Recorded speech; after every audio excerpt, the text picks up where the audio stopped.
দ্বৈত নাগরিকত্বের ইস্যুতে উত্তপ্ত আগারগাঁও ইসি চত্বর। যুক্তরাষ্ট্রের নাগরিকত্ব থাকায় বাতিল হয়েছে কুমিল্লা 10 আসনে বিএনপি প্রার্থী আব্দুল গফুর ভূঁইয়ার মনোনয়ন। বাতিল হয়েছে চট্টগ্রাম 2 আসনে বিএনপি প্রার্থী সরওয়ার আলমগীরের প্রার্থিতাও। অন্যদিকে স্বতন্ত্র প্রার্থী হিসেবে ভোটে লড়বার সুযোগ বহাল থাকছে সাবেক মন্ত্রী লতিফ সিদ্দিকের। গেছেন ঋণ খেলাপির অভিযোগ থাকা চট্টগ্রাম 4 আসনে বিএনপি মনোনীত প্রার্থী আসলাম চৌধুরী। আর বাদ পড়েছেন চট্টগ্রাম 2 আসনের বিএনপির প্রার্থী সরওয়ার আলমগীর। 21টি আবেদন এবং মনোনয়নপত্র গ্রহণের বিরুদ্ধে মঞ্জুর হয়েছে 2টি আবেদন। কমিশন 35টি আপিল নামঞ্জুর করেছে। এর মধ্যে মনোনয়নপত্র বাতিলের বিরুদ্ধে নামঞ্জুর হয়েছে 18টি আবেদন এবং মনোনয়নপত্র গ্রহণের বিরুদ্ধে নামঞ্জুর হয়েছে 16টি আবেদন। এবং পুরো জিনিসটা এক ধরনের নাটকের মতো মঞ্চায়িত হয়েছে। নির্বাচন কমিশনে যাওয়ার সময় আমরা দেখলাম যে নির্বাচন কমিশনের সামনে 2-3 হাজার ছাত্র দলের নেতাকর্মী এক ধরনের মব সৃষ্টি করে আজকের মতো গুরুত্বপূর্ণ দিনে, যেদিন একেবারে আপিল শুনানির শেষ দিন, ওনারা সাস্টের ইস্যু বলতেছে, কিন্তু সাস্টের ইস্যু তো আজকে শুরু হয় না, এটা চলতেছে অনেক দিন আগে থেকে, 2-3 সপ্তাহ ধরে চলতেছে। আজকের মতো গুরুত্বপূর্ণ দিন, আপিল শুনানির শেষ দিনে তারা ওইখানে এক ধরনের মব তৈরি করে রেখেছেন, বাইরে থেকে একটা এক্সটার্নাল প্রেশার তারা তৈরি করে রেখেছেন। তারপরে আমরা কি দেখলাম, শুনানির একটা পর্যায় শেষ হওয়ার পরে এবং রায় দেওয়ার যখন আপনি বিচারকের কাছে কোনো বিচার চাইতে যাই, তখন আমাদের মনে করেন যে আর্গুমেন্ট শেষ, রায় দেওয়ার পূর্ব মুহূর্তে বিচারক যদি পাশের রুমে গিয়ে অপরাধীর সাথে বা অপরাধীর লয়ারের সাথে কিংবা অপরাধীর পক্ষের যারা আছে তাদের সাথে বসে এসে রায়টা দেয়, সেই রায়টা কোনোভাবেই একটা নিরপেক্ষ রায় হওয়ার সুযোগ নেই। আসিফ মাহমুদ সজীব ভূঁইয়া যে অভিযোগটি করেছে, সেই অভিযোগটা করার যে বাস্তব প্রেক্ষাপট তৈরি হয়েছে, সেটা বোঝা যাচ্ছে মির্জা ফখরুলের নির্বাচন কমিশনের প্রতি সদয় হয়ে যে বক্তব্য তিনি দিয়েছেন তার মধ্য থেকে। নির্বাচন কমিশন যোগ্যতার সঙ্গে নির্বাচন পরিচালনা করছে। এখন পর্যন্ত নির্বাচন কমিশনকে দেখেছি যে মোটামুটি ভাবে তারা যোগ্যতার সঙ্গেই কাজ করছে। আমাদের যে সমস্যাগুলো আমরা মনে করছি সেগুলো আমরা গতকাল তার সামনে তুলে ধরেছি এবং বিশ্বাস করি যে নির্বাচন কমিশন যোগ্যতার সঙ্গেই নির্বাচন পরিচালনা করছে। নির্বাচন কমিশনকে নিয়ে নতুন করে একটা পরিস্থিতি জটিল অবস্থানের দিকে যাচ্ছে, সেটি নিয়ে এনসিপি নতুন করে নির্বাচনে তারা অংশগ্রহণ করবে কিনা এই বিষয়ে তারা শঙ্কা প্রকাশ করেছে। আসলে বিবেচনা করবে বলে জানিয়েছেন এনসিপির মুখপাত্র আসিফ মাহমুদ। আদিত্য মামুনের রিপোর্ট। আসিফ মাহমুদ সজীব ভূঁইয়া। প্রেসার পয়েন্ট, তারপর ইমোশনাল পয়েন্ট। আইন বহির্ভূতভাবে নির্বাচন কমিশন ঋণখেলাপি ও দ্বৈত নাগরিকদের মনোনয়ন বৈধ ঘোষণা করছে বলে মন্তব্য করে এনসিপি। আমরা মনে করি যে আজকে এবং গতকালকে এই পুরো প্রক্রিয়ার মধ্য দিয়ে নির্বাচন কমিশন একটি সুষ্ঠু নির্বাচন করার জন্য যে কনফিডেন্স রাজনৈতিক দল, দেশের জনগণ এবং সবার কাছে থাকার কথা ছিল বা অর্জন করার কথা ছিল, সেটা হারিয়েছে। এমন কর্মকাণ্ডের বিরুদ্ধে আইনি ও রাজপথে লড়াই যাবার ঘোষণাও দেয় দলটি। এই বিষয়গুলোতে ভবিষ্যতে আমাদের আইনি লড়াই চালিয়ে যাব এবং আমরা আজকে স্পষ্টভাবে বলছি যে এই নির্বাচন কমিশনের একটা সুষ্ঠু নির্বাচন, নিরপেক্ষ নির্বাচন আয়োজনের ক্ষেত্রে আমরা পার্টি হিসেবে জাতীয় নাগরিক পার্টি কোনো ধরনের কনফিডেন্স আজকের পরে আর পাচ্ছি না। এমন পরিস্থিতিতে জোট ও দলের অংশীদারদের সাথে নির্বাচনে অংশ নেওয়ার বিষয়ে আলোচনা হবে বলেও জানানো হয় সংবাদ সম্মেলনে।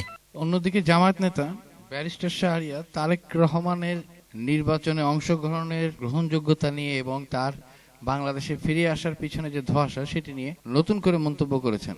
লোকের মতো স্পষ্ট ভারতের সিগন্যালে সেই ফিরে আসে।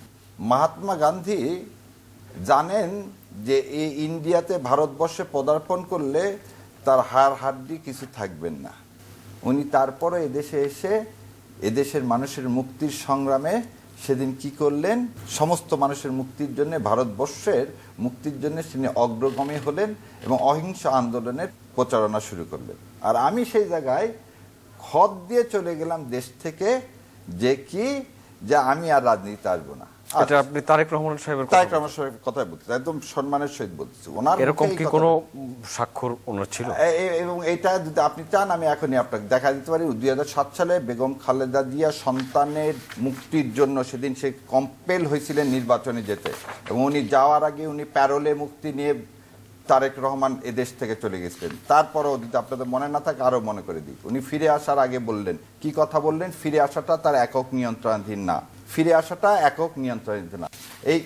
এই আসার আগে একটু আগে দেখলাম, সেই ভিডিওটা আমি দেখাই দিতে পারি যে এখানে তারেক রহমানের চলে যাওয়ার অংশটা সে সিগনেচার করে চলে গিয়েছিল, এটা নিয়ে কথা বলার আসলে কিছু নাই। কারণ একজন মানুষকে অনেকটা বিনা বিচারে তার উপরে শারীরিক অত্যাচার করা হয়েছে, খালেদা জিয়াকে বাধ্য করা হয়েছে। মানে এখানে চাপের মুখে কেউ যদি এই কথা বলে, এই চুক্তিটা তো বৈধ চুক্তি হতে পারে। তিনি যদি এখানে সিগনেচার করে থাকে, কেউ আমি আর এটা করব না, মানে আমি একটা বৈধ কাজ করব না, এরকম কোনো কন্ট্যাক্ট আইনে গ্রহণযোগ্য না, তাও আবার রাজনীতির ক্ষেত্রে। এটা তাকে বাধ্য করে করা হয়েছে, সেই জায়গায় সে ফিরে আসাটা দোষের না। কিন্তু যে পদ্ধতিতে তিনি ফিরে আসছেন, তার নামে যে অভিযোগগুলো উঠেছে ইন্ডিয়ার সাথে চুক্তি করে, অথবা সেটা যদি সত্যি হয়, তাহলে আগামী দিনের বাংলাদেশের রাজনীতি আরেকটা ভয়ঙ্কর ভারতের ফাঁদে পা দেওয়ার একটা অবস্থানের দিকে চলে যাচ্ছে। কার প্রেসক্রিপশনে আপনি জামাত এবং বিএনপির মধ্যে যে ভাগ করতে চাচ্ছেন জনাব তারেক রহমান সাহেব, এটা কাকে দুর্বল করতেছে? জুলাই সনদকে দুর্বল করতেছে। এটা কাকে শক্তিশালী করতেছে? আওয়ামী লীগকে শক্তিশালী করতেছে। এটা কাকে শক্তিশালী করতেছে? ইন্ডিয়াকে শক্তিশালী করতেছে। তাহলে ভারতীয় আধিপত্যবাদের বিরুদ্ধে যে অবস্থা শহীদ রাষ্ট্রপতি জিয়াউর রহমান এবং বেগম খালেদা জিয়ার ছিল, সেখান থেকে উনি সরে যাচ্ছেন। আমি আপনার মাধ্যমে এই কথা আবারও বলতে চাই, উনি এই গুপ্ত সুপ্ত এই কথাগুলো নিয়ে সেই বিভেদ তৈরি করতে চাচ্ছেন কার স্বার্থে? এতে কি তার ভোট বাড়বে? আমার তো মনে হয় না। তাকে একটা জিনিস সবসময় মনে রাখতে হবে, আমরা আজকে অনেক কথাই বলি, দুইটা জিনিস কখনোই সে পরিষ্কার করতে পারছে না আসার পর থেকে, যে কাকে কার নিয়ন্ত্রণাধীন ছিল তার ফিরে আসাটা। এটা দিবালোকের মতো স্পষ্ট, ভারতের সিগন্যালে সে ফিরে আসছে। চিন্তা বলতেছেন না? দ্বিতীয় কথাটা তার কাছে আমরা বারবার জিজ্ঞাসা করতেছি, আপনি আপনার হলফনামায় বললেন যে আপনি অন্য কোনো দেশের নাগরিক না। We have all the documents, you adopt the British citizenship. তাহলে আপনি এই কথাগুলো বলতেছেন, আপনার এগুলো খোলাসা করে বরং জামাতে ইসলাম এবং বিএনপির ঐক্য যেখানে দরকার, সেখানে জনাব তারেক রহমান এবং সালাউদ্দিন সাহেব একদম সম্মানের সাথে বলছেন, ইনারা এই বিভেদের কেন সালাউদ্দিন সাহেব আজকে বলছেন যে একটা দল চাচ্ছে নির্বাচন থেকে সরে যাচ্ছে, কেন এই ধরনের কথাগুলো আসছে? আপনি কি এই কথাগুলো জামায়াতের রিপ্রেজেন্টেশনে বলছেন? না, আমি একজন মানুষ হিসাবে, একজন সাধারণ মানুষ হিসাবে, একজন ব্যারিস্টার হিসাবে, আর জামাতের কথা বলছেন, জামাতকে সমর্থন করি, আমি জামাতের কোনো পদ হোল্ড করি না। আবার যেই কথাগুলো বললেন, এই কথাগুলোর জবাব দেওয়ার মানুষ এখানে নাই, আমিও না, আপনিও না, সাধারণ মানুষ এটা জবাব নেই। সংবিধানে বলা আছে যে দ্বৈত নাগরিকত্ব থাকলে কিংবা কোনো ব্যক্তি যদি অপর দেশের প্রতি আনুগত্য প্রকাশ করেন, তাহলেও তিনি জাতীয় সংসদ নির্বাচনে অংশ নিতে পারবেন না। তাহলে আনুগত্য উঠিয়ে নেওয়ার প্রমাণ কি তারেক রহমান হাজির করতে পারবেন?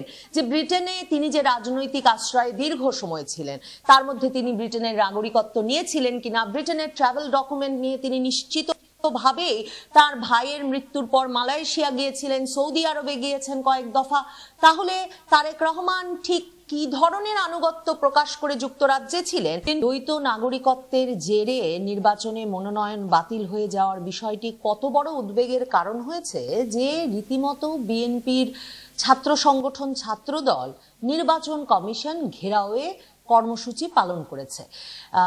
মনে রাখতে হবে 2024-এর জুলাই আগস্ট আন্দোলনে যেহেতু আনুষ্ঠানিকভাবে বিএনপি ছিল না, বিএনপিকে কিন্তু সেই জুলাই আগস্ট থেকে এই পর্যন্ত তার মানে মূল দল অথবা এর কোনো অঙ্গ সংগঠনকে এরকম ঘেরাও বা মানে কোনো প্রতিবাদ মিছিল, মানে কোনো রকম কোনো রাজনৈতিক কর্মসূচি পালন করতে বা দিতে এর মধ্যে কিন্তু দেখা যায় নাই।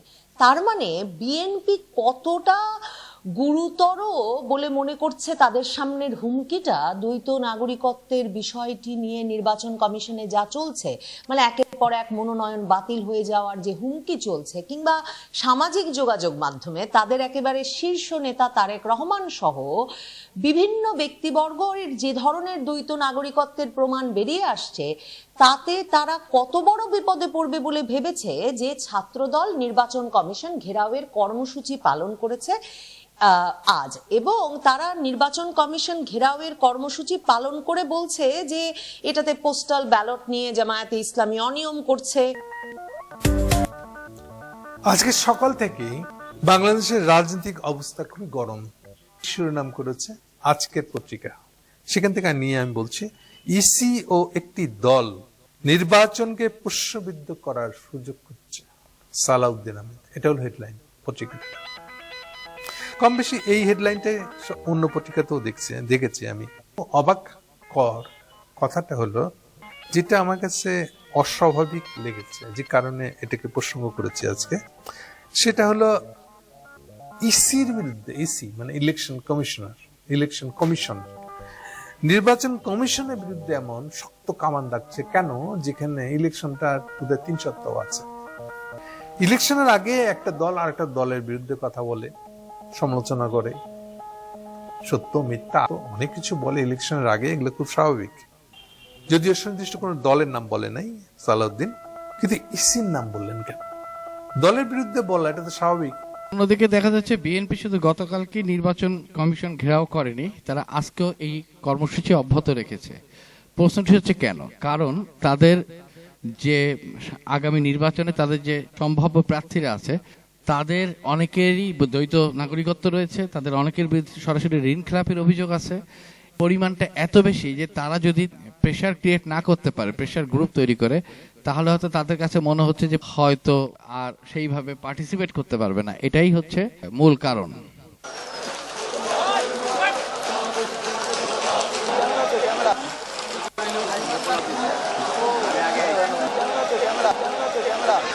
ঘেরাও কর্মসূচি, আমি ছাত্র দলের সকল পর্যায়ের নেতাকর্মী সুশৃঙ্খল ভাবে আমরা এখানে তপ্ত রোদকে উপেক্ষা করে অবস্থান করব এবং আমাদের দাবি আদায় করতে যদি সারা রাত এখানে অবস্থান করতে হয়, আমরা সারা রাত ব্যাপী এখানে অবস্থান করব। কিন্তু আমরা আজ আমাদের দাবি আদায় ব্যতীত আমরা এখান থেকে ছেড়ে যাব না। সেজন্য এই ভবনের সম্মুখে যারা রয়েছে তাদের উদ্দেশ্যে শুধু একটি কথা বলছি, আপনাদের এই দাবি আদায় যাই হোক না কেন, যে কোনো ভাবেই এটা সঠিক হোক কিংবা ভুল হোক, উদ্দেশ্যমূলক হোক কিংবা প্রণোদনায় প্রণোদিত হয়ে হোক, বিষয়টি হচ্ছে যে ডক্টর মোহাম্মদ ইউনূস সরকার নির্বাচন কমিশনকেও বর্তমান নির্বাচনটি করার জন্য তাদের যে অ্যাকাউন্টেবিলিটি এবং স্বচ্ছতা থাকা দরকার ছিল, যে গ্রহণযোগ্যতাটা তৈরি হওয়া দরকার ছিল, সেটা পারেনি।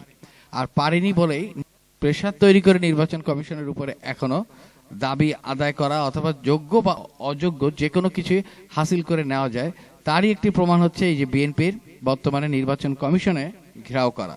এবং এই ঘেরাও করার উদ্দেশ্য হচ্ছে তাদের এত পরিমাণ প্রার্থী দ্বৈত নাগরিকত্বের কারণে কিংবা ইনকিলাবের কারণে বাতিল হয়ে যেতে পারে প্রার্থীতা, সেটা তাদেরকে অ্যালার্মিং একটা সিচুয়েশনে নিয়ে গেছে। তারা রীতিমতো এটা নিয়ে এতটাই উদ্বিগ্ন যে এই কাজটি না করে তাদের কোনো উপায় ছিল না।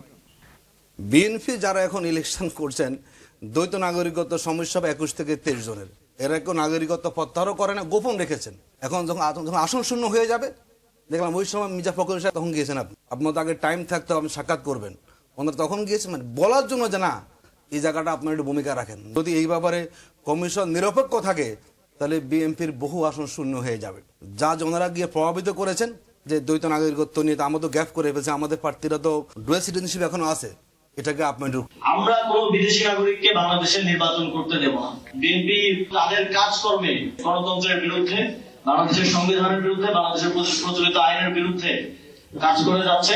তাদেরকে আজ কোন ধরনের সুযোগ দিব না।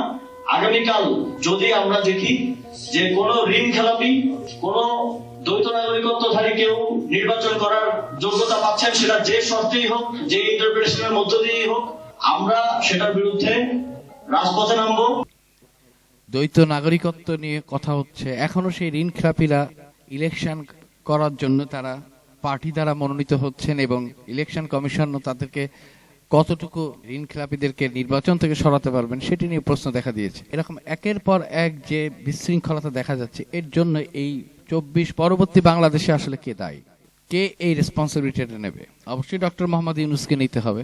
রাজনীতি যখন আসলে রাজনীতি থাকে না, রাজনীতি যখন অন্য শক্তি দ্বারা নিয়ন্ত্রিত হয়, basically when political parties operates under the guidance of external or internal forces controlling the actions and decisions of politicians, it can no longer be called politics of the people or by the people. And the present scenario of Bangladesh politics has once again become part of this very mechanism. Awami League চলে গিয়েছে, আওয়ামী লীগের যে দখলদারিত্ব, রাষ্ট্রযন্ত্রকে পুরোপুরি অকার্যকর করে ইন্ডিয়ার সহায়তায় সেটাকে পরিচালনা করে টোটালি জনগণ থেকে বিচ্ছিন্ন করে ফেলা এবং এই দেশে জন্মানো একদল রাষ্ট্রীয় কর্মচারী দিয়ে রাষ্ট্রদ্রোহিতার মতো ঘটনা ঘটিয়ে যাওয়া যে বিষয়টি ছিল সেটিকে ডক্টর ইউনূস বহাল রেখেছে এবং বিএনপি সেটারই ট্রাস্টি হিসেবে কাজ করছে। এটা খুবই দুর্ভাগ্যজনক একটি বিষয় হিসেবে চিহ্নিত হয়েছে।